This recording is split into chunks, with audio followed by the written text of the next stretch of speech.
বন্ধুসকল 2026 চনৰ 17 মে অৰ্থাৎ ৰবিবাৰৰ দিনা শনি গ্ৰহে বুধ গ্ৰহৰ নক্ষত্ৰ ৰেৱতী নক্ষত্ৰত প্ৰৱেশ কৰিব। বন্ধুসকল ৰেৱতী নক্ষত্ৰ হৈছে বুধ গ্ৰহৰ নক্ষত্ৰ আৰু ৰেৱতী নক্ষত্ৰ হৈছে নক্ষত্ৰ চক্ৰৰ একেবাৰে অন্তিমটো নক্ষত্ৰ।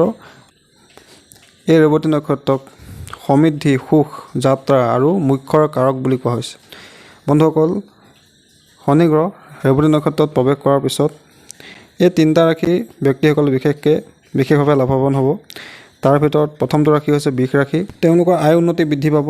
দীৰ্ঘদিনীয়া যিবিলাক কামত তেওঁলোকে বাধাৰ সন্মুখীন হৈ আছিলে সেই কৰ্মত তেওঁলোকৰ সফল হ'ব।